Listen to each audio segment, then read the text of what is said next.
AITA for refusing to cover my friend's wedding expenses after she asked me to pay for part of it because she trusted me. I, 30F, have been best friends with Sophie, 31F, since college. We've been through a lot together: graduations, breakups, job changes, and family drama. We're very close, and I would consider her family in a lot of ways. We've always shared things openly and have supported each other emotionally and practically. About 6 months ago, Sophie got engaged to her fiancé, Alex, 32M. She was ecstatic and immediately started talking about the wedding. I was genuinely happy for her and helped brainstorm ideas, attend vendor meetings, and even helped with DIY decorations for their engagement party. It was fun, and I enjoyed being involved. A couple of months ago, she invited me over for coffee. She seemed hesitant, but finally said she wanted to talk about the wedding. She said that the budget was tighter than they anticipated, partly because Alex had some unexpected medical bills and Sophie had also invested a lot of money in her own business. She explained that she wanted a dream wedding but didn't have enough to cover everything. Then she asked me if I could cover some of the expenses. Specifically, she said she needed help with catering, flowers, and part of the venue cost. She emphasized that she trusted me to handle it and that it would mean a lot to her. She also said that she would pay me back after the wedding once things settled down. I was completely shocked. First, this is a huge amount of money, easily several $1,000s. Second, I've never been in a position to finance someone else's wedding. Third, while I am well off relative to some friends, I don't have money to give away freely like this without impacting my own bills and savings. I told her that I couldn't cover such a large amount. I explained that I wanted to support her in other ways, helping with planning, decorations, addressing invitations, organizing the schedule, but I could not pay for major expenses. I suggested she consider adjusting her budget, choosing a smaller venue, or asking other family members if they were able to contribute. Sophie got upset. She said that she thought I would help because we're best friends and she trusted me more than anyone else. She said it hurt her feelings that I wouldn't support her in the biggest moment of her life. She also implied that if I didn't contribute, it would damage our friendship. I tried to reason with her, telling her that friendship doesn't mean I have unlimited funds and that helping her financially in this way isn't something I can realistically do. I also reminded her that I've already spent a lot of time helping her without charging a cent and that I'm invested in making her wedding beautiful in non-financial ways. She started telling mutual friends that I refused to help and that I wasn't really supporting her. Some friends messaged me privately, asking if I was going to pay because they thought it was the right thing to do for a best friend. I explained my side, but a few of them said I was being selfish and not understanding the situation. Since that conversation, Sophie has been distant. She still talks to me, but there's tension, and I can tell she's upset. She also has mentioned to other friends that I refused to help fund her wedding, which has led to more awkwardness and judgment from her social circle. I feel guilty because I truly want her to have a wonderful wedding. I've offered to help in every other way I can: planning, decorating, coordinating, and being there emotionally, but I can't just give her several $1,000s. I also feel like the pressure to contribute financially is unfair and that she's equating money with love or friendship, which I don't think is reasonable. On the other hand, I do understand that weddings are emotional and expensive, and I get why she might have thought I could help. We've been very close for a long time, and she might have assumed that my support would extend to finances. I'm not trying to ruin her wedding or make her feel unsupported. I'm just setting a boundary about money. I want to maintain our friendship, but I also don't want to compromise my own financial security. So AITA for refusing to cover my best friend's wedding expenses, even though she said she trusted me to handle it and that it would mean a lot to her. If you enjoyed the video, don't forget to leave a like and subscribe to the channel. It helps the content grow and motivates me to create even more great videos. Turn on notifications so you don't miss any new uploads. By the way, I'm curious. When do you usually watch my videos? While working, studying, or just relaxing at home? Let me know in the comments. I'd love to hear from you. Thank you for your support. AITA for refusing to let my mother move in with me after she financially ruined me in my 20s. I, 33F, have a complicated relationship with my mother Karen, 58F. Growing up, she was always charismatic and loving in front of friends and family. But there was a consistent pattern of financial recklessness that often impacted me and my younger brother, Matt, 29M. My father left when I was 14, and my mother became both parent and sole provider, which, at least on the surface, justified some of her erratic financial decisions. When I went to college, I had a scholarship that covered tuition, but I still needed money for books, rent, and living expenses. My mother promised she would support me and contribute to a small savings fund she had set aside for me. For the first year, things were okay. But by the end of the second semester, I realized that the savings fund was depleted. When I confronted her, she said she had used the money to pay off some debts she had racked up in my father's name after he left, which left me no financial support for the remainder of college. Because of that, I had to take out student loans that I am still paying off to this day. I also worked 2 jobs while taking a full course load to make ends meet. I spent years struggling, feeling like I was constantly one step behind because of choices my mother had made. Matt, being younger, witnessed some of this and resented it too, though he had fewer financial burdens at the time because he didn't go away to college. Fast forward to the present, I finally got on my feet. I have a steady job as a project manager for a tech company. I rent a small apartment that I can afford, and I have built a modest emergency fund. I don't have the luxury of a lavish lifestyle, but I'm financially independent and stable for the first time in my life. About a month ago, my mother called me and said she wanted to move in with me temporarily. She claims she is in a tough financial spot. Her rent increased drastically, and her small part-time job doesn't cover bills. She framed it as helping each other and being close as a family. I was immediately uncomfortable. I told her that I'm finally in a position where I can manage my life without constant crises, and I don't want to jeopardize that stability by taking her in. I also reminded her of the student loans I still carry, because she spent the money she promised me years ago. I said that while I understand she has financial struggles, I cannot be responsible for them, especially after the hardships she indirectly caused me. My mother didn't take that well. She started crying over the phone and accused me of being ungrateful, saying that she raised me and sacrificed so much. I reminded her that raising a child doesn't excuse mismanaging money in a way that ruins their future. A few days later, she escalated things. She called Matt and told him that I was being selfish and refusing to help our family.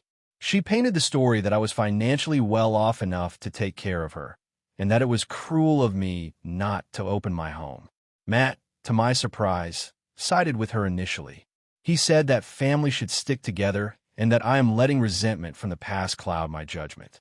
He also reminded me that she is my mother and that her emotional state is fragile, implying that refusing her would be morally wrong. After a week of this, I decided to be very clear. I explained to Matt and my mother that I would help in ways that didn't compromise my independence, like helping her find affordable housing, assisting with job applications, or contributing to a small one-time payment for rent, but I would not let her move in. I also reiterated the fact that the reason I cannot be her safety net is because her financial irresponsibility affected me directly and for years. My mother called me cold and accused me of holding a grudge for decades. She said that if I truly loved her, I would let her stay. Matt called me later, frustrated, and said that I am breaking the family apart over old issues and that she's asking for temporary help, which I can obviously provide. I feel stuck. On one hand, I want to help her find stability and even assist with a few tangible solutions. On the other hand, I cannot let her move in because it would likely disrupt my life, cause stress, and potentially lead to conflict in my own home. I also feel that she has never acknowledged the full impact of her financial decisions on my life, and using her struggles to guilt me now feels unfair. I have considered letting her stay for a very short period, like a week, to tide her over while she secures another place. But even that idea makes me anxious because past patterns suggest she could overstay, make demands, or create tension that I am not prepared to handle. So, AITA for refusing to let my mother move in with me after she financially ruined me in my 20s, even though she claims she is in a tough spot and my brother thinks I should help. AITA for refusing to change my wedding plans. After my fiance's parents demanded I accommodate their religious traditions I do not follow. I, 28F, am engaged to Alex, 30M. We have been together for 6 years, and I was excited when he proposed last year. We started planning a wedding for next summer. Our families are very different culturally and religiously. My family is secular and not particularly traditional, while Alex's family practices Orthodox Judaism. I respect their beliefs, but I do not practice any religion and have my own values and traditions. When we started planning, Alex and I agreed that our wedding would reflect both of us, meaning a secular ceremony with some cultural touches from his family, if they were reasonable. I wanted a ceremony that focused on our relationship rather than strictly following religious rules. This was communicated to Alex early on, and he seemed to agree. We booked a venue and started working with a planner. We also chose our caterer and florist, all while being mindful of our budget. I specifically chose a venue that could accommodate multiple styles and allow us to incorporate small cultural elements without forcing a fully religious ceremony. About 2 months ago, Alex's parents found out about the plans. They were excited, but then became increasingly insistent that the ceremony adhere strictly to Orthodox traditions. They wanted a separate seating arrangement by gender, a religious officiant, and a list of specific prayers they demanded be recited. Alex's father even suggested that if I did not agree, they might not attend. I tried to explain that I am not religious, and that our wedding was meant to be inclusive rather than strictly religious.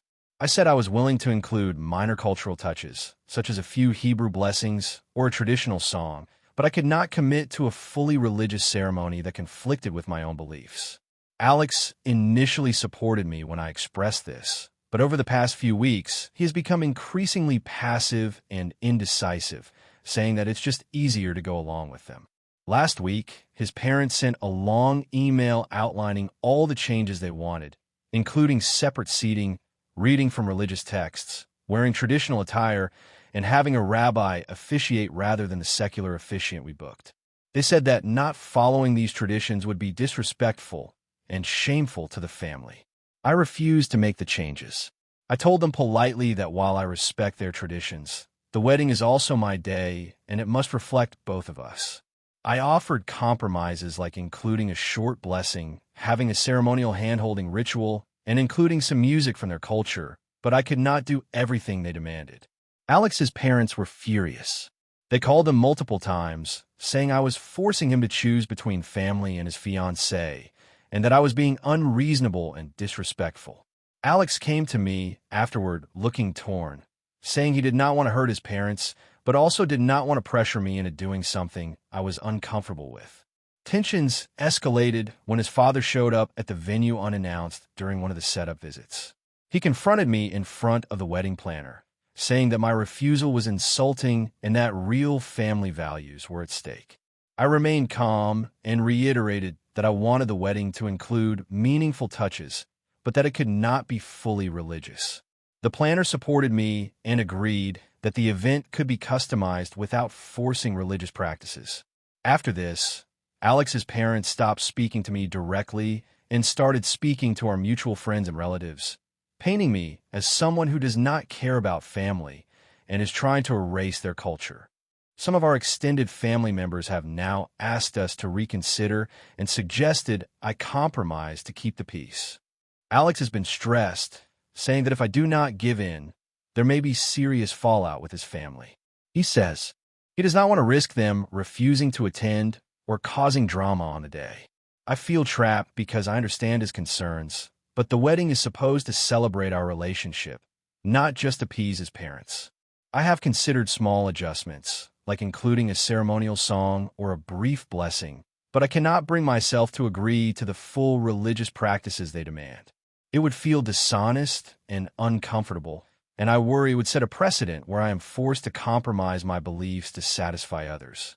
Some friends say I am right to set boundaries and stand firm, while others suggest that a wedding is about family harmony and I should pick my battles. I also feel guilty because Alex is caught in the middle, and I do not want this to permanently damage his relationship with his parents.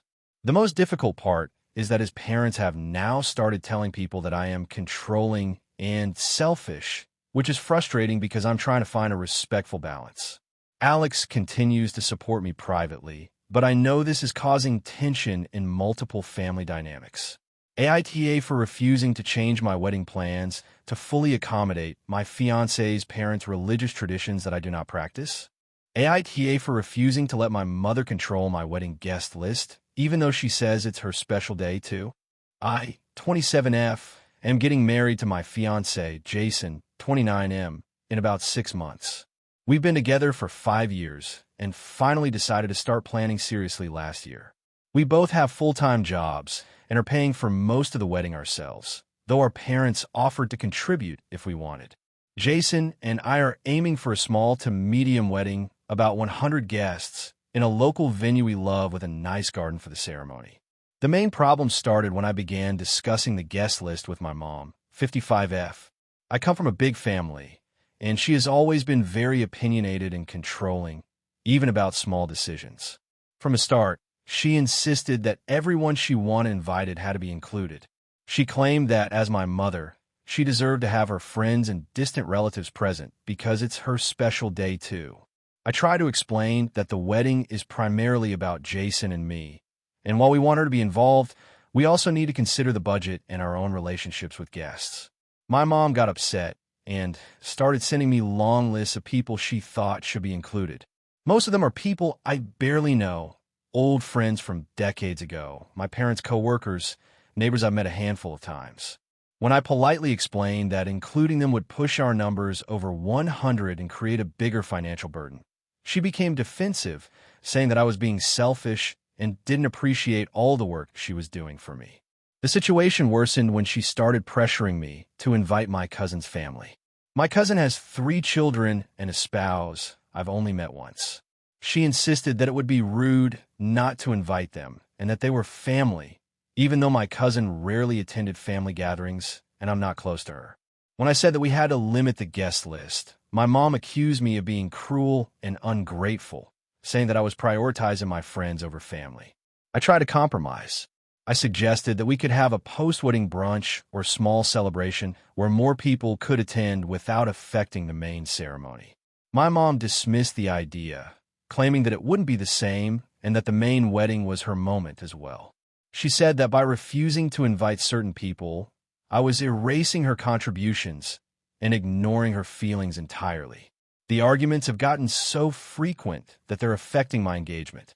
My mom will send multiple emails a day with justifications for why certain people must be invited. She also started texting me passive-aggressive messages about how she hopes I remember who helped me and how it would be a shame if she wasn't fully represented. I feel like she's trying to guilt me into giving in. Jason and I have had several discussions about this. He thinks my mom is being unreasonable and that we need to set firm boundaries. He reminded me that while we love my mom and appreciate her support, we are the ones getting married, and the guest list is ultimately our decision. He also pointed out that if we keep letting her dictate everything, it could cause more tension on the wedding day.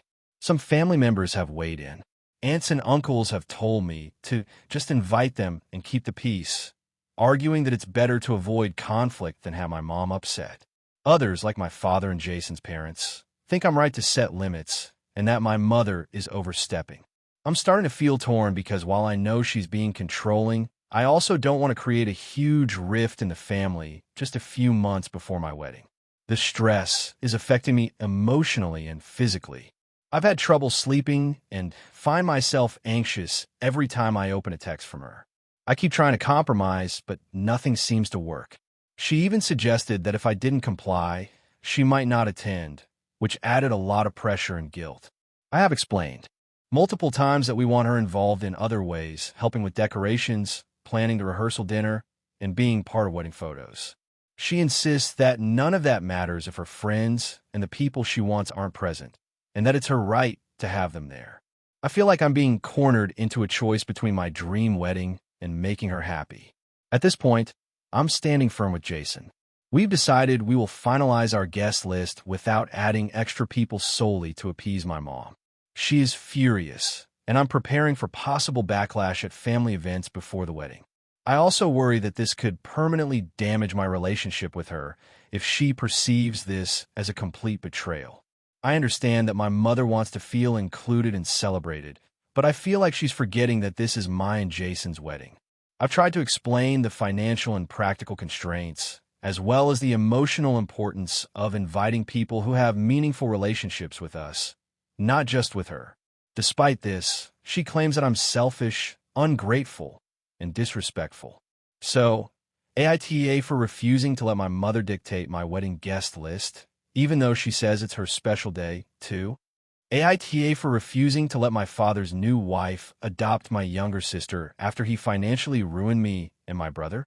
I, 36F, have had a complicated relationship with my father, Richard, 62M, for most of my life.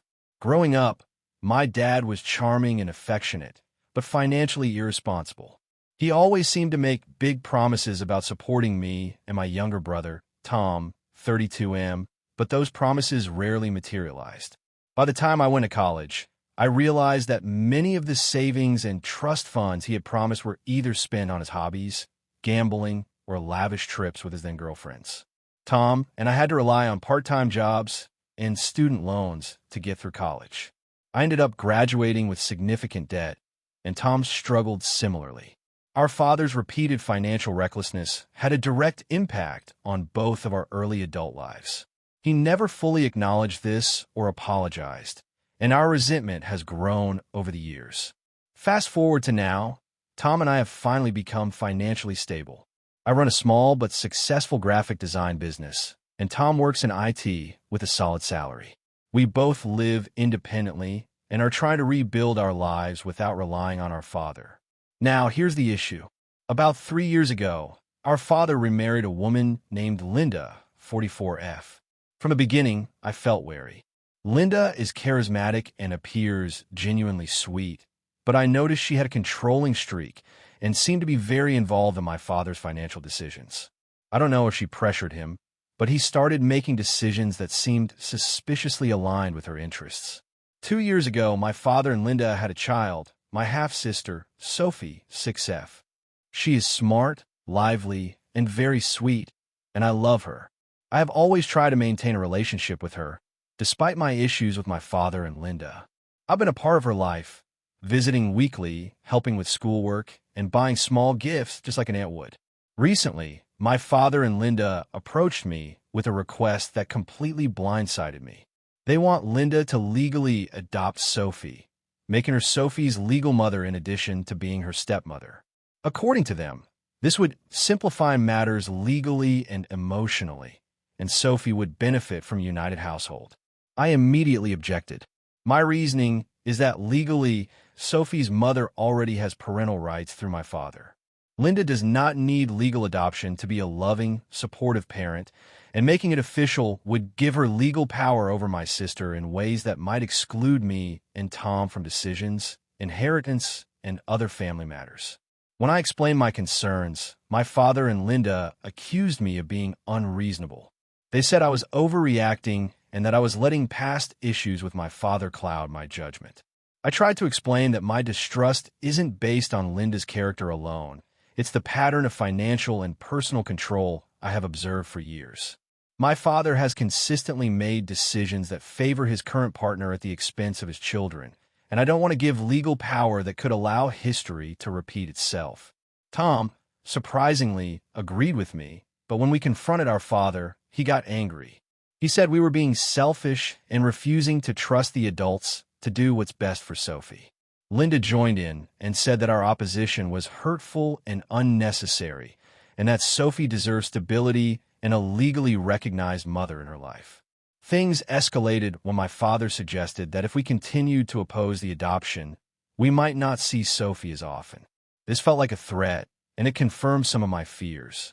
I reminded him that my priority is Sophie's well-being, but I cannot ignore the potential consequences of legally granting full parental rights to someone I don't trust to act in Sophie's best interest, especially considering the pattern of financial recklessness and favoritism that has affected Tom and me.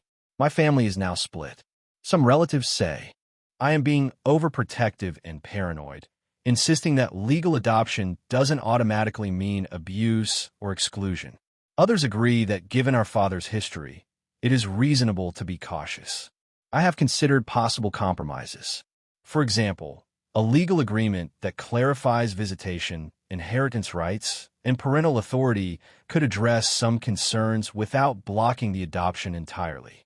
However, my father and Linda have refused to entertain this, insisting on full adoption with no caveats. I also struggle with guilt. Sophie is young, and I don't want to seem like the villain who is interfering with her family. She is very attached to Linda, and she doesn't understand the complexities of adult relationships and legalities. At the same time, I feel that my duty to protect Sophie and to prevent history from repeating itself in a way that could negatively affect her outweighs the discomfort this causes my father and Linda. I want her to have a loving environment, but I also want safeguards in place so that my father's poor judgment and Linda's potential influence do not negatively impact her life in the future. So, AITA for refusing to let my father's new wife legally adopt my younger sister.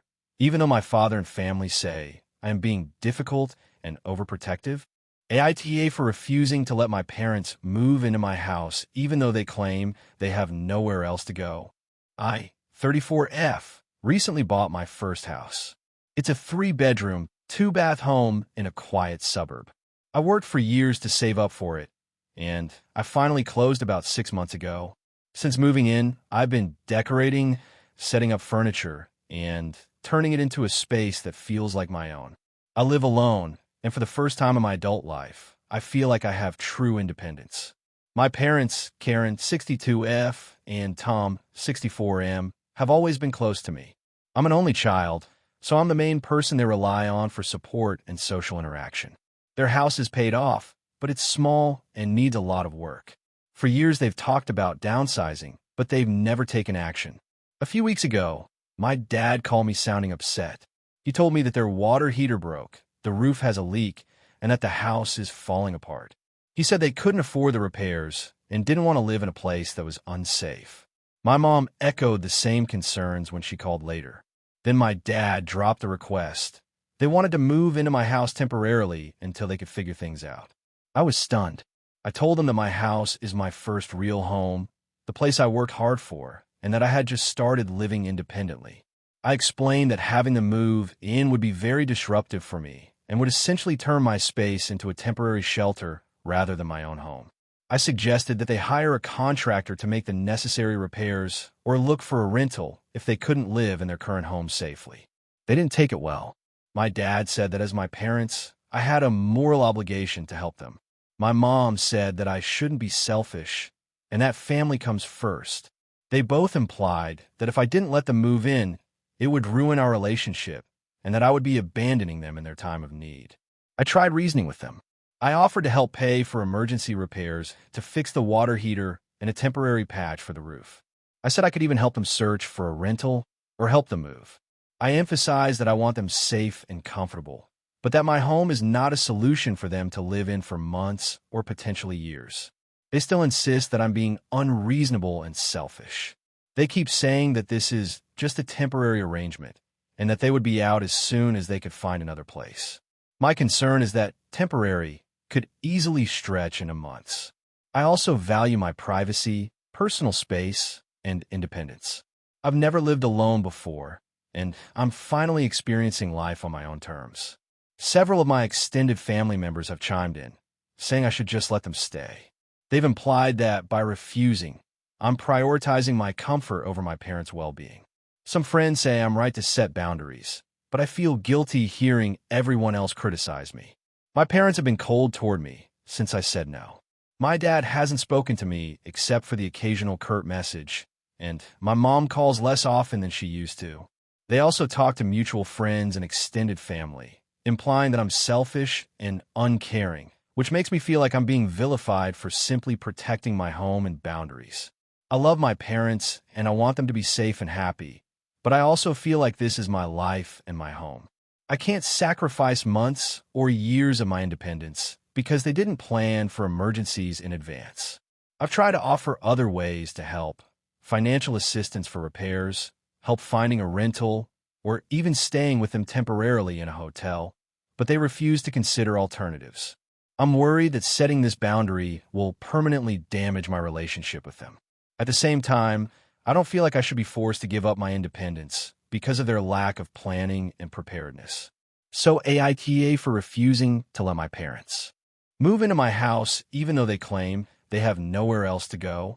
AITA for refusing to let my adult son move back in with me after he made several irresponsible choices. I, 52F, have an adult son, Ryan, 24M, who has always struggled with responsibility. When he was younger, I tried to guide him, but as he got older, he developed a pattern of making impulsive decisions. I have a stable job, own my house outright, and have a steady routine. I have always worked hard to provide a safe, secure environment for myself and to set boundaries with Ryan, even though he has often pushed them. Ryan moved out at 19 to attend college in a different city. While he was in school, I gave him financial support when he truly needed it, but I also expected him to handle basic responsibilities like paying rent, managing bills, and budgeting his money. He struggled with all of these. He fell behind on rent multiple times, ignored his student loans, and was eventually evicted from one apartment. I helped him once, but after the second eviction, I stopped sending money because I realized that bailing him out repeatedly would not teach him responsibility.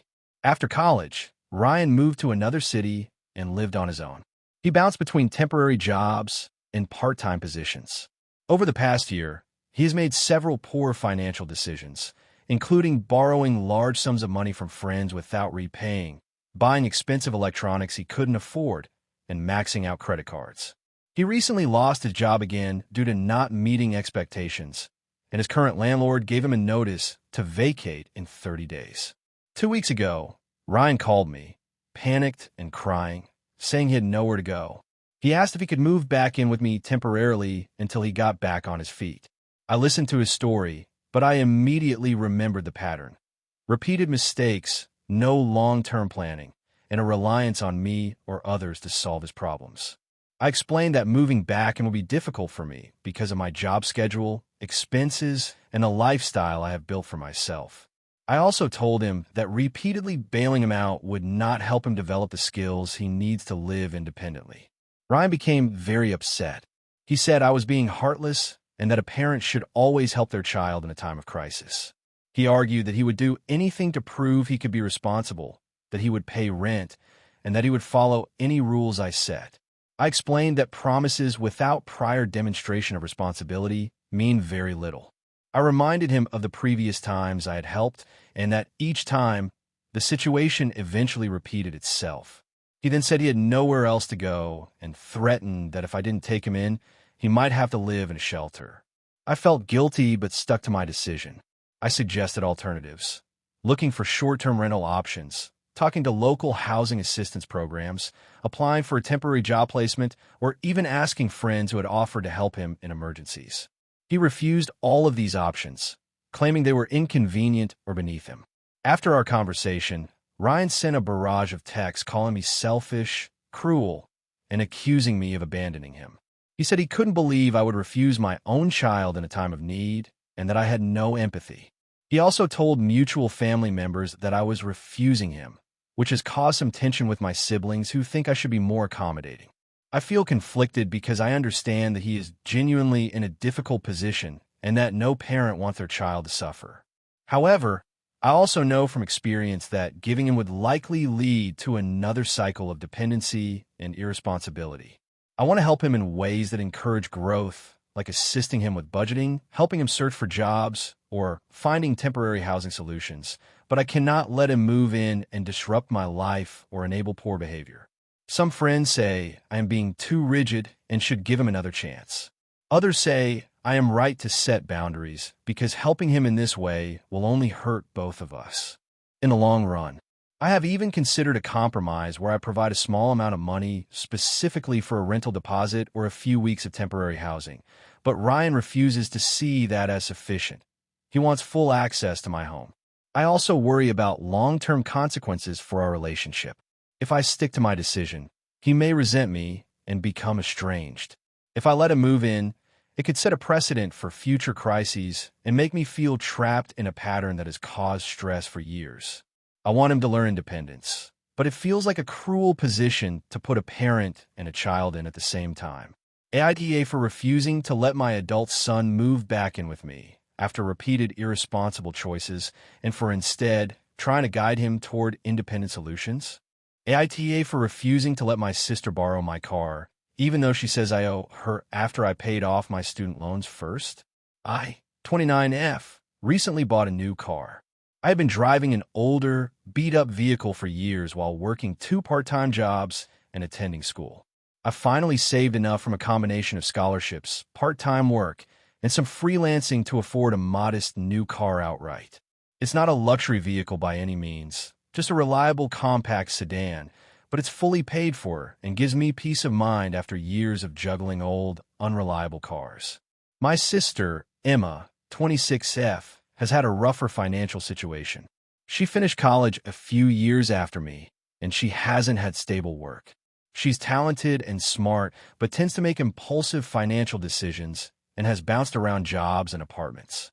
She still owes a substantial amount in student loans, while I've been debt-free for almost a year after paying off my loans.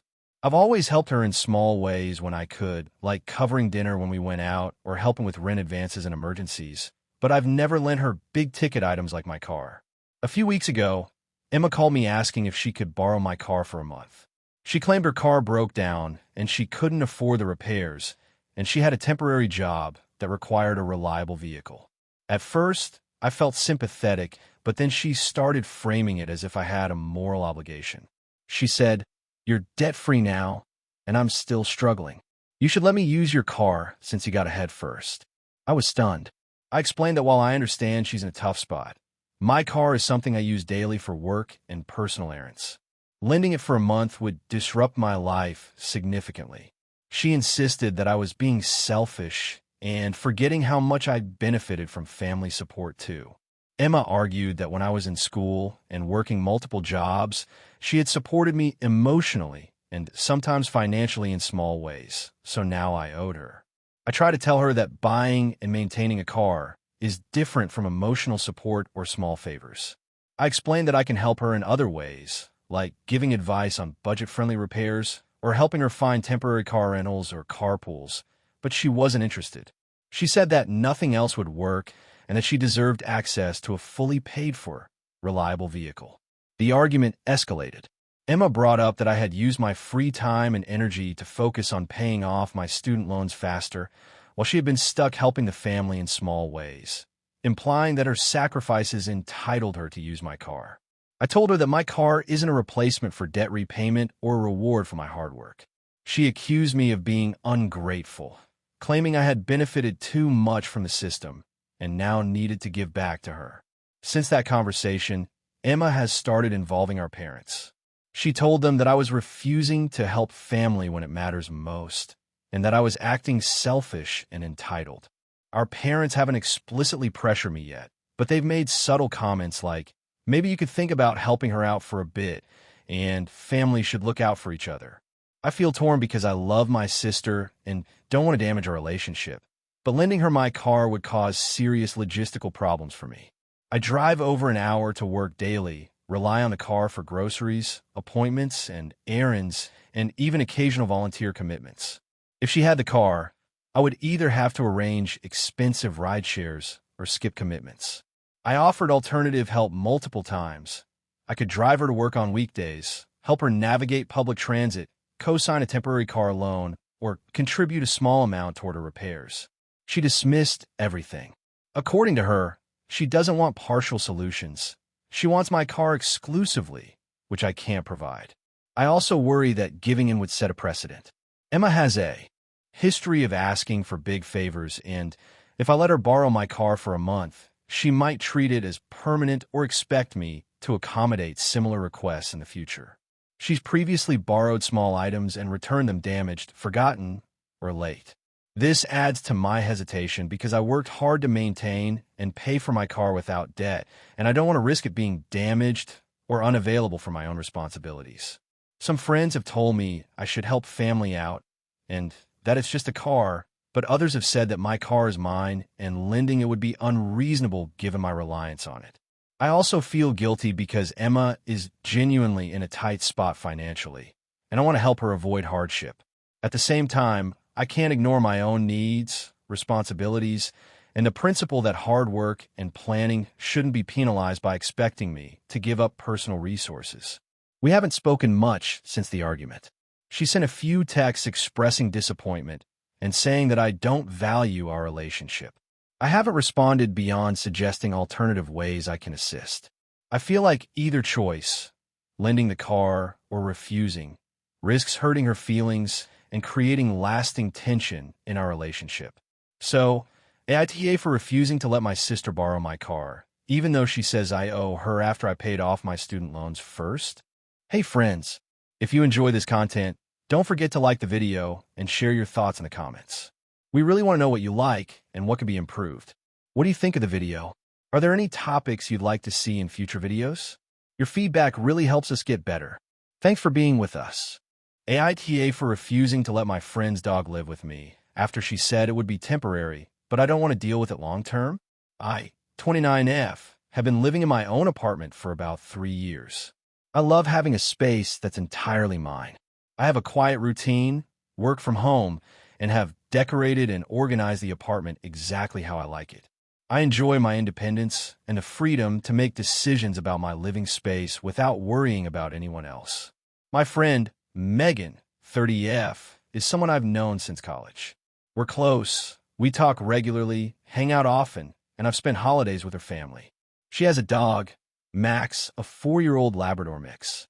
Max is a sweet dog, but he's energetic, sheds a lot, and can be a handful. Megan has had him since he was a puppy, so she's very attached to him. A few weeks ago, Megan called me sounding stressed. She explained that she had to take a last-minute job assignment in another state for at least 6 months. She said she couldn't take Max with her due to the new apartment restrictions and travel logistics. She was desperate and asked if I could take Max temporarily, just until she returned. She emphasized that it would only be a few months and that she trusted me because I love animals. I was immediately uncomfortable.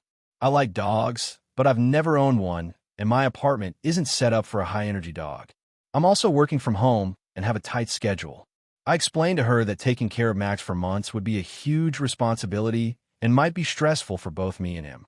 I suggested other options, like asking family members, hiring a pet sitter, or using a reputable boarding facility.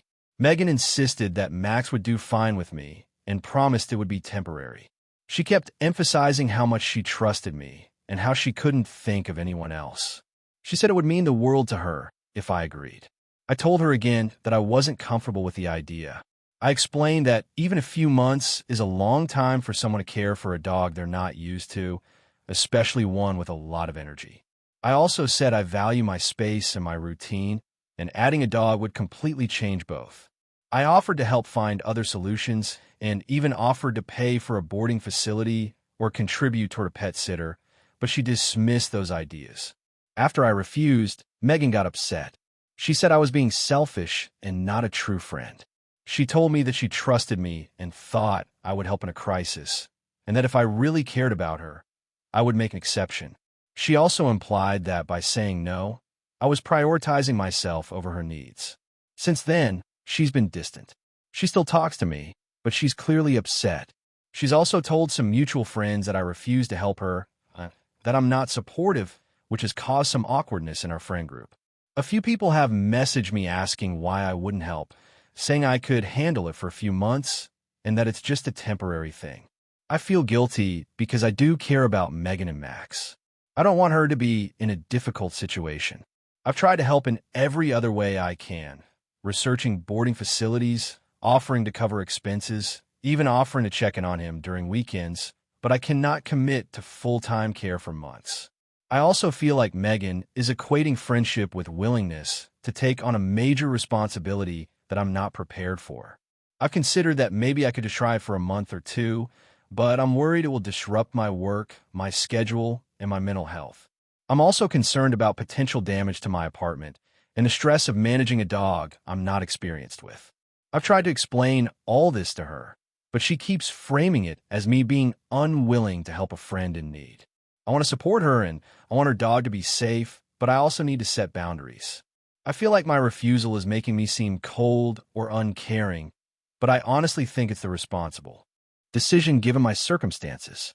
So AITA for refusing to let my friend's dog live with me temporarily, even though she says she has no one else and it would only be for a few months. AITA for refusing to let my stepbrother live with me after my parents financially ruined me in my 20s. I, 34F, grew up in a household that seemed stable on the surface, but behind the scenes, my parents' financial decisions created years of hardship for me and my younger brother, Luke, 30M. My mother and father divorced when I was 16, and my dad married a woman named Susan a year later.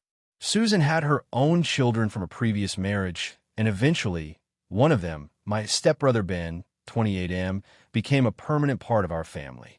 From the beginning, my parents made it clear that they would prioritize the family as a whole. But in practice, this often meant that my financial stability was secondary to the whims of my father and Susan.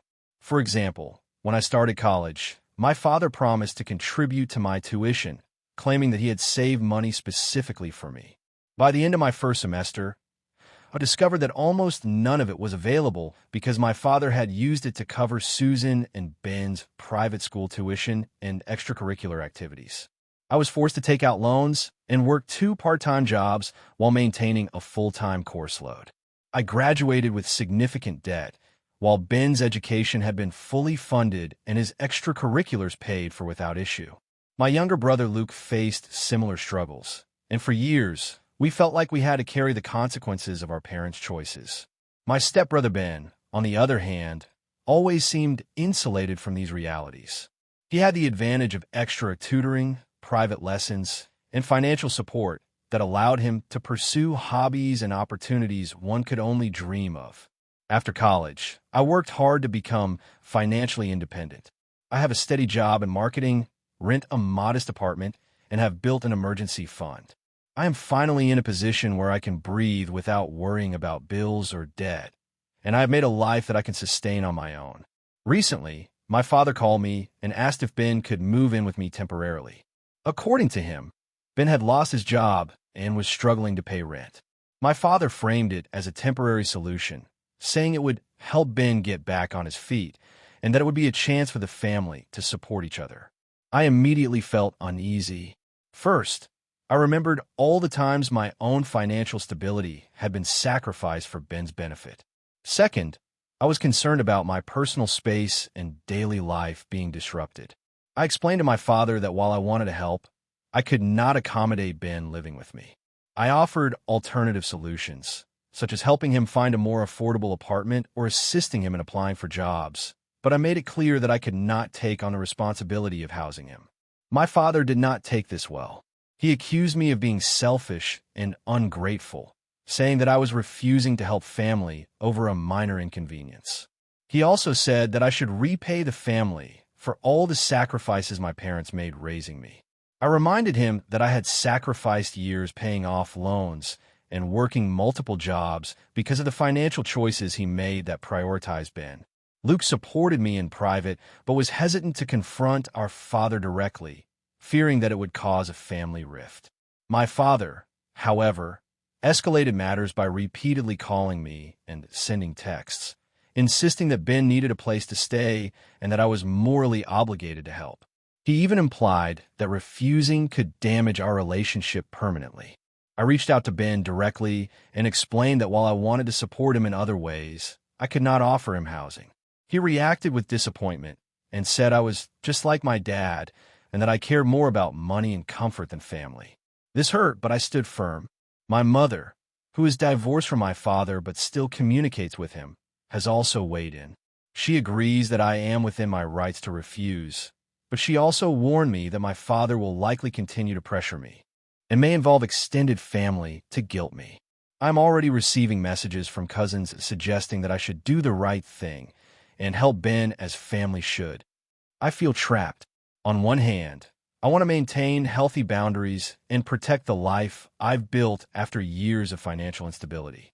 On the other hand, my father and some relatives are framing my refusal as cruelty and I worry that it will permanently strain my relationship with my family.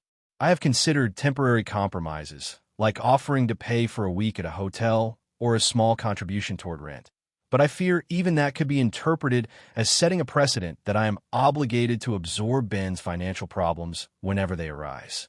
So, AITA for refusing to let my stepbrother live with me, given my parents' history of financial decisions that negatively impacted me and my brother. AITA for refusing to financially support my sister's wedding after she spent years ignoring my struggles. I, 33F, have a younger sister, Emily, 28F. Growing up, Emily was always the favored child in our family because she was outgoing, charming, and academically successful. I, on the other hand, have always been more introverted and financially cautious. My parents made a lot of sacrifices to support both of us, but they often caved to Emily's requests in ways they never did for me. I don't resent them for this necessarily, but it has caused tension between Emily and me over the years. Emily has always been financially reckless. In college, she ran up credit card debt and relied heavily on my parents to cover her tuition and living expenses. She occasionally asked me for money as well, claiming she was temporarily strapped, but I was in school myself and could rarely help beyond giving her small amounts. Whenever I asked her to be responsible for paying bills or managing her money, she would get defensive, claim I was being unsupportive, and expect me to cover for her. Fast forward to now, Emily is engaged and planning a wedding. Her fiancé comes from a wealthy family, and they want a large, extravagant event. Emily approached me last month, very casually, and asked if I could contribute $15,000 toward her wedding. I was stunned. First, she never acknowledged any of the struggles I went through while supporting myself through college and early adulthood. Second, the amount she requested is more than I could reasonably afford without putting myself in debt. I told her that while I wanted to celebrate her wedding, I could not contribute that much, and I suggested I could help in other ways, like assisting with DIY decorations, helping organize small parts of the planning, or even hosting pre-wedding events. Emily was visibly upset. She said that I was cheap and selfish for not helping financially. She claimed that as her older sister, it was my duty to support her, especially since our parents had already given her a substantial amount toward the wedding. She argued that everyone else was contributing and that I would look bad for refusing. I reminded her that financial support is not an obligation and that in our family, contributions should be voluntary. I also pointed out that I have supported myself for years, saved carefully, and prioritized my own responsibilities, whereas she has often relied on others to solve her problems. She told me that my history of stinginess would only make me look worse in front of the family. This escalated quickly. Emily called our parents and complained that I was being mean and unsisterly. They didn't demand I pay, but they implied I should reconsider to keep family harmony. Emily also started texting other relatives, framing it as though I refused to help her in a time of need. A few cousins and aunts have asked me why I won't contribute, suggesting that family should always step up for one another. I feel conflicted because I do love my sister, and I want her to have a happy wedding. I've been offering time, effort, and help with planning, but she dismisses all of it as insufficient. She has explicitly said that unless I give money, she will treat me differently at the wedding, like I am an outsider or not truly supporting her. What frustrates me most is that she has never once offered to help me when I was struggling. When I had unexpected medical bills a few years ago, Emily did not offer financial support, moral support, or even check in regularly. At the time, she told me that I needed to manage my own life and that she was saving for her future. Now, she expects me to hand over a huge sum of money for her benefit without acknowledgement of the imbalance.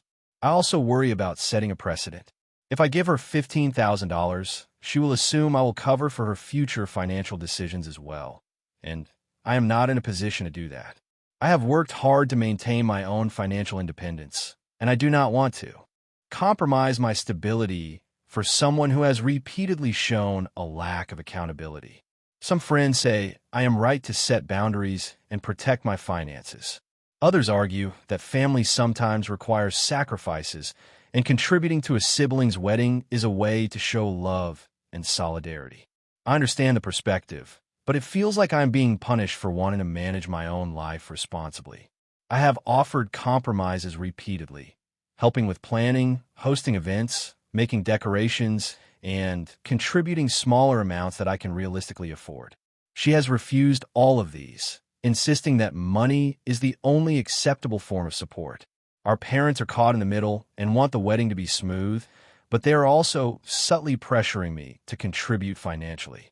I worry that refusing will permanently damage our relationship and that Emily will continue to hold this over me in future family events. At the same time, giving in feels like rewarding years of irresponsibility and will place undue stress on me financially. AITA for refusing to give my sister $15,000 for her wedding after years of ignoring my struggles and expecting financial support without accountability. AITA for refusing to let my best friend stay in my apartment indefinitely, even though she claims I owe her after I moved in first. I, 28F, have been renting a small but comfortable two-bedroom apartment in the city for about a year. I live alone, and while it's not luxurious, it's close to work, affordable, and a place where I feel independent and in control of my life. I worked really hard to afford this place, saving for months and juggling extra shifts. I take pride in maintaining my apartment, decorating it, and keeping it organized. My best friend, Lily, 27F, has had a tough time over the last couple of years. She moved to the city for work about 3 years ago, but her rent is high. She doesn't make a lot of money, and she's had a string of bad luck with roommates who left unexpectedly or had serious conflicts. She's smart and talented, but she's also impulsive and often spends money she doesn't have, which leads to frequent financial strain. A few weeks ago, Lily called me late at night, panicked. She said her landlord had just given her a notice to leave because her roommate had moved out and she couldn't cover the rent alone. She was in tears, saying she had nowhere to go, that her job required her to stay in the city, and she didn't want to move back home, which is 2 states away. At first, I felt sympathetic. I offered to help her find short-term housing, look for sublets, or even help her budget for a new place. But then she asked if she could move in with me just until she got back on her feet. I said I wasn't sure I could accommodate her for an extended period. My apartment is small, and I had only 2 bedrooms. One is mine, the other is an office that I also use for Zoom calls for work. If she moved in, I'd lose my workspace and personal privacy, and I couldn't easily maintain my own schedule. She got upset immediately. She started crying and saying that I was being selfish and not a real friend. She said that I owe her because I had moved into my apartment first, claiming that when we had lived together in college or in temporary shared apartments, I had benefited from her more than she had from me. According to her, I had taken the first opportunity to secure a stable living situation while she had been left scrambling. I tried to explain that my apartment is my personal space and that I could help her in other ways, like paying for a short-term Airbnb, helping her pack, or assisting with job transportation. She rejected every alternative and insisted that my place was the only option. She argued that because we've been best friends for over a decade, I have a moral obligation to let her stay. She said that if I truly valued our friendship, I would understand her desperation and let her move in. The argument escalated. She claimed I was putting my comfort above her well-being, that I was privileged for having my own place, and that I should be grateful for the sacrifices she had made for me over the years. I reminded her that while I appreciate the emotional support she has given me, that doesn't mean I have to sacrifice my home for her indefinitely. I also explained that her past financial mismanagement and impulsive behavior made me concerned about the long-term arrangement. She accused me of distrusting her and said I didn't care about her struggles. Since then, she has started making indirect comments to mutual friends, saying that I'm selfish, cold, and unwilling to help someone who's in real need. Some friends have messaged me saying that I should let her stay for a few months and that it's just temporary. Others support me, saying that my home is my personal space and that expecting me to give up my independence sets a dangerous precedent. I feel guilty because I know she's in a rough spot, and I do want to help her. But I also worry that if I let her stay, she might overstay her welcome, create tension, or disrupt my life. She has a history of staying with friends for extended periods without contributing to rent or chores, and I don't want to set up a situation that could hurt our friendship permanently. I've tried setting boundaries by suggesting specific short-term alternatives, but she refuses anything less than moving in fully. She's also begun implying that I'm a bad friend and that our friendship isn't genuine if I don't comply. I'm now stressed every time I get a message from her, and I dread conversations because she becomes emotional and accusatory. Some people have suggested I compromise by letting her stay for a week or two until she finds something else, but I fear even that could lead to tension or resentment on either side. Others have told me that as a best friend, I should help her no matter the inconvenience, emphasizing loyalty over personal boundaries. I want to be supportive without sacrificing my own well-being and personal space. I also don't want this disagreement to permanently damage our friendship. I feel torn because I want to help, but I also know that moving in with me is not a realistic solution for either of us. So, AITA for refusing to let my best friend stay at my apartment indefinitely, even though she claims I owe her after I moved in first. AITA for refusing to let my younger sister stay in my apartment indefinitely after she claimed she needed a fresh start. I, 32F, recently moved into a new apartment. It's a 2-bedroom place in a quiet neighborhood, and I worked hard to save for it over the past several years. I finally have a home that feels like mine, where I can control the space, decorate how I want, and enjoy my independence. I've been living here for about 4 months, and it's been the first time in my adult life that I feel truly settled. My younger sister, Lila, 27F, has always struggled with stability. She bounced between roommates, moved cities a few times, and had issues with jobs and relationships. I've helped her before with temporary housing when she was in transition, but it was always for short periods like a week or two while she figured out her next steps. A few weeks ago, Lila called me sounding stressed. She said she had broken up with her boyfriend, quit her job, and was feeling completely lost. She told me she needed a fresh start and asked if she could stay at my apartment until she got back on her feet. She emphasized that it would be temporary, maybe a few months at most, and that she trusted me more than anyone else. She also mentioned that she didn't have other family or friends she could turn to right now. I was immediately uncomfortable. My apartment is small, and I live alone. I value my independence and my routines. I explained to her that while I wanted to help, I couldn't have her move in indefinitely. I offered to let her stay for a weekend to get settled and promised to help her look for an affordable apartment or assist with job applications. I even offered to help pay for a short-term rental if she needed time to find a new place. She insisted that a short-term stay wouldn't be enough, that she needed several months to figure things out, and that it would be easier for her to have a stable place while she looked for work and got her life together.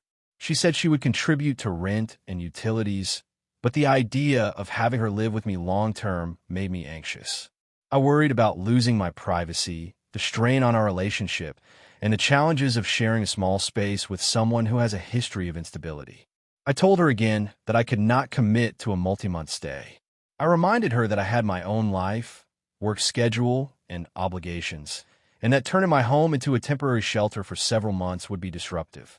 I emphasized that I was willing to help in other ways, finding rentals, helping with job leads, offering support, but I couldn't provide indefinite housing. Lila became upset. She said I was being selfish and that if I truly cared about her, I would help her when she needed it most. She accused me of prioritizing my comfort over her well-being and claimed that family should come first. She also said that I was making it harder for her to rebuild her life by refusing to let her stay. Since then, our relationship has been strained. She's distant and avoids spending time with me outside of work or necessary interactions. She has also spoken to other family members about the situation, framing me as uncaring and unwilling to help her when she needed it most. Some relatives have expressed disappointment in me, saying I should have made more of an effort to accommodate her. I feel guilty because I do care about her and want her to succeed. I also don't want to damage our relationship permanently. At the same time, I feel like my boundaries are reasonable. I've offered significant support in ways that don't require giving up my home and independence, but she refuses to accept alternatives. I worry that if I gave in, It would set a precedent where she expects me to always accommodate her living needs whenever she faces difficulties.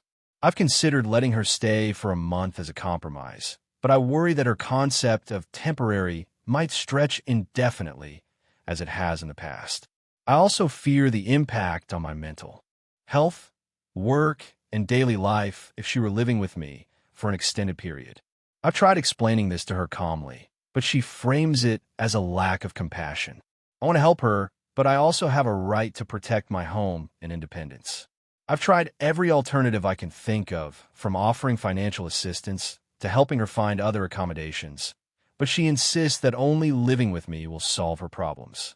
So AITA for refusing to let my younger sister stay in my apartment indefinitely, even though she claims she needs a fresh start and has no other options? AITA for refusing to pay for my brother's wedding after my parents spent my college fund on him? I, 33F, come from a family where money has always been a sensitive and, frankly, stressful topic. Growing up, my parents often promised me and my younger brother, Ryan, 29M, that they were saving for our futures. I trusted them completely and planned my life around the assumption that college and even a small start in adulthood would be supported. When I was about 18, I got into a decent state university with partial scholarship. My parents promised that their contributions would cover my remaining tuition and living expenses. By the end of my first semester, I realized that the fund they had promised had been entirely used for Ryan. According to them, Ryan had been offered a summer program abroad, which was a once-in-a-lifetime opportunity and could not be missed, and all of my promised funds were diverted to cover the costs. I was blindsided. I had to take out student loans and work multiple part-time jobs just to survive the semester. I graduated with a significant amount of debt and spent years paying it off. Ryan, meanwhile, never faced the same struggles. He completed his studies without taking out loans, attended additional programs, and even had money for travel and hobbies. This wasn't because he was smarter or worked harder. He just benefited from my parents' financial decisions at my expense. Fast forward a decade. I have a steady job as a project manager, own a modest condo, and have built a financial cushion for myself. It took years of careful budgeting and sacrifices, but I finally feel stable. Ryan, meanwhile, has a decent job and seems financially comfortable, though I don't know all the details. Recently, Ryan got engaged to his fiancée, Mia, 27F. I was happy for him and excited to be involved in the planning. About a month ago, my parents called me to discuss the wedding. They told me that Ryan and Mia wanted a large wedding with around 150 guests, a fancy venue, catering, and everything else that comes with a dream wedding. The total estimated cost is around $35,000. Then my parents dropped the bomb. They expected me to contribute financially. They argued that I am currently the most financially stable family member and that contributing to the wedding would be a way of supporting family. They framed it as a moral obligation. I was shocked and immediately refused. I reminded them that the reason I'm only now financially stable is because I had to pay for my own college and early adult life while Ryan benefited from what was supposed to be my fund. I told them that I felt it would be unreasonable and unfair to now ask me to pay tens of thousands for his wedding after years of financial inequality caused by their decisions. My parents were upset. They accused me of holding a grudge and being ungrateful for everything they have done for me. They said that family comes first and that I should put the past behind me. Ryan also tried to guilt me, saying that my contribution would make the wedding possible and that I should support my brother's happiness. I explained that I am willing to help in ways that do not involve spending large sums of money, such as helping with planning, DIY projects, or providing advice, but I cannot and will not finance a wedding that costs more than I could afford without significant sacrifice. I also pointed out that contributing money out of guilt would not be genuine support and might even create tension later. Despite my explanation, my parents continue to pressure me. My mother reminded me repeatedly of all the sacrifices she made raising me, implying that I owe it to them to help now. My father has brought up the idea that if I do not contribute, I might be seen as selfish in front of the extended family. Some relatives have also chimed in, suggesting that it would be generous to help and that I should consider the family's feelings. I have considered compromises, such as paying for a small portion of the wedding or covering a minor expense like flowers or photography, but my parents are not satisfied with partial contributions. They want a significant amount, tens of thousands, and they frame it as essential to the wedding's success. I feel caught. On one hand, I want to maintain family relationships and support my brother in a way that is meaningful. On the other hand, I feel completely justified in refusing to spend large sums that would put me in a precarious financial situation, especially after all I endure because of their choices in the past. I have tried explaining my perspective calmly and repeatedly, but my parents and Ryan continue to frame it as selfishness. They argue that my refusal will create lasting resentment and that I am punishing him for something he didn't do. I feel frustrated because my past sacrifices and financial hardships seem to be ignored entirely. So, AITA for refusing to pay for my brother's wedding after my parents spent my college fund on him, and I had to struggle financially for years. AITA for refusing to let my partner's brother live with us after he got kicked out of his apartment. I, 29F, have been with my partner, Daniel, 32M, for 4 years, and we moved in together about a year ago.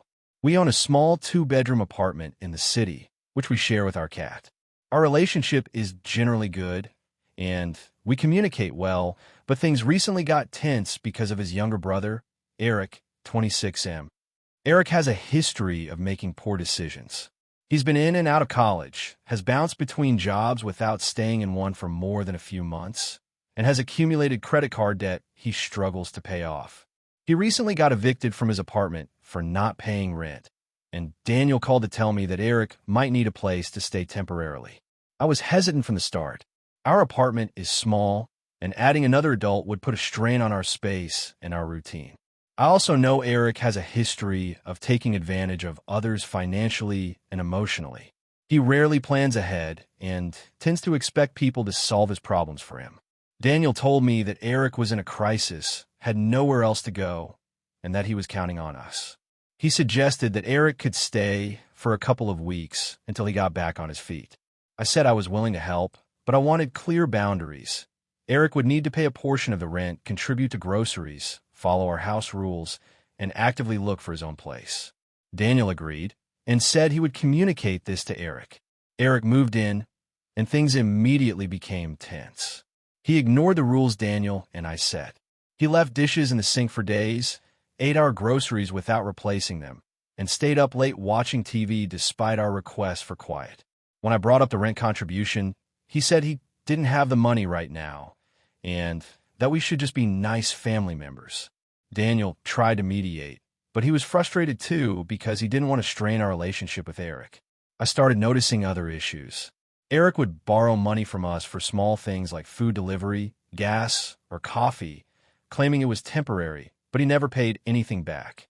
He also spent most of the time lounging in our living room or bedroom, leaving me to work from my laptop in the cramped kitchen. I felt like our apartment, which had been a peaceful space for Daniel and me, was being taken over. About 2 weeks in, I told Daniel that I could not continue this situation. I reminded him that I had been clear about boundaries and expectations, which Eric had ignored completely. I said that if he wanted to help Eric, it needed to be in a way that didn't disrupt our lives or put a burden on us. Daniel argued that it was his brother and that we should figure it out together, but he admitted he was also stressed and unsure how to enforce boundaries without causing family conflict.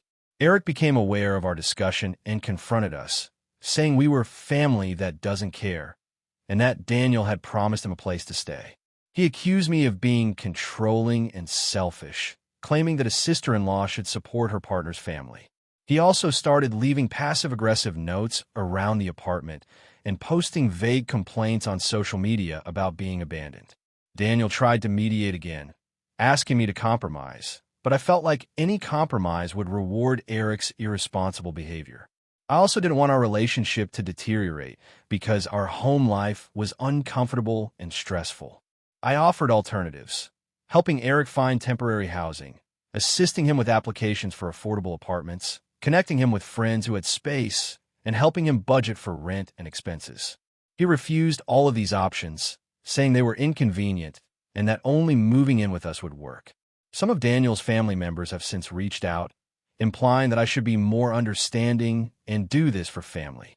My own family and friends, however, have supported my stance, saying that setting boundaries is reasonable and that helping someone who continually ignores responsibility is not the same as being cruel. Daniel is caught in the middle, feeling guilty about disappointing his brother while also recognizing that the situation is causing stress and resentment in our home. He's supportive of me privately, but he worries about family fallout and tension at gatherings.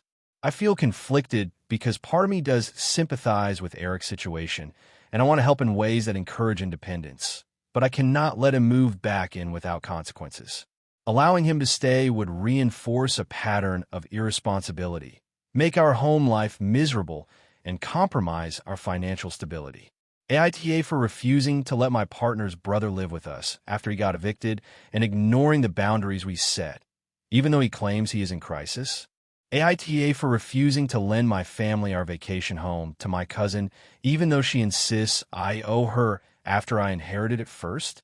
I, 36F, recently inherited my family's vacation home after my parents passed away last year.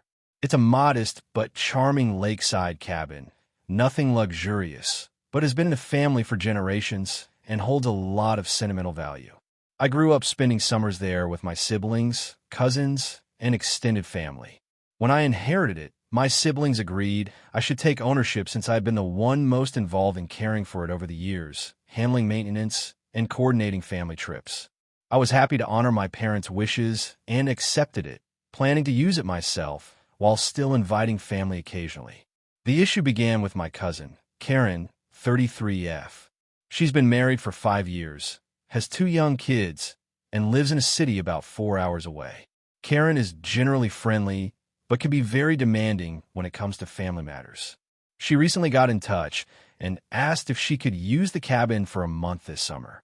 She claimed it was her turn since she had always vacationed elsewhere in childhood, while I had spent summers at the cabin. She said I owe her access now that I have full control over the property. I was taken aback. I explained that the cabin is now my property, and while I'm happy to share it occasionally, I cannot just hand over the keys for an entire month. I also reminded her that I need time to use the cabin myself, and a month-long stay would interfere with my own plans. Karen got upset and said I was being selfish and ungrateful. She argued that my parents would have wanted her to have more time there since she had missed out as a kid, implying that she deserved priority over me. I tried to compromise by offering a long weekend or a week, but she rejected this, insisting she needed the full month. She even suggested that since I inherited it first, I should take shorter vacations and let her use it for longer periods to even things out. I reminded her that inheritance doesn't work like that. The property legally belongs to me, and I don't owe anyone extended access. She accused me of being cold and not valuing family tradition. The argument escalated when she involved other family members. She contacted my aunt and uncle, claiming I was hoarding the cabin and being unfair. Some relatives started suggesting I should be more generous, saying that sharing the cabin is part of maintaining family harmony. Others said I have every right to control my property and that Karen is overstepping. I feel torn because while I want to maintain good family relationships, I also feel that my boundaries and legal ownership should be respected. Karen has been sending texts almost daily since our conversation, alternating between guilt-tripping messages and passive-aggressive statements. She says things like, "I guess your vacation time is more important than family memories," or, "I hope you enjoy the cabin alone since that's obviously your only concern." I feel guilty because I know the cabin is important to her emotionally, but giving her a month-long stay would disrupt my life and set a precedent that she could demand access anytime she wanted. I have considered offering financial compensation to let her rent it for a week or 2, but she insists it must be free since she claims I owe her for having inherited it. I'm also worried that if I give in, she will expect extended stays every year. She has a history of expecting special treatment and rarely compromising, and I can already see this turning into a recurring conflict. Some friends have told me I should be more generous and share the cabin for longer periods to keep family peace. Others say that ownership means I get to decide how it's used, and that Karen's sense of entitlement shouldn't dictate my plans. I'm also struggling with guilt because I grew up vacationing there with her and other cousins, and I understand the emotional connection. At this point, I've told her that she's welcome to visit for shorter periods, like long weekends, and that I will continue inviting her and her family, but I will not give up a month-long block of time. She's furious and has said she will talk to other relatives to pressure me into changing my mind. I'm trying to stand firm, but I feel like I'm walking a tightrope between asserting my rights and avoiding family conflict. I want to share the cabin and create memories with family, but I also need to protect my property and my own vacation time. I've offered reasonable compromises, but she refuses anything less than what she feels entitled to. I feel like either choice, letting her stay for a month or refusing, will upset her and possibly strain relationships with the rest of the family. So, AITA for refusing to let my cousin use our vacation home for a month, even though she insists I owe her after I inherited it first. Thank you for watching until the end. If you enjoyed this video, don't forget to like and subscribe to the channel so you won't miss new videos also. Leave a comment. I'd love to hear your thoughts. Your support and engagement mean a lot to me. See you in the next video.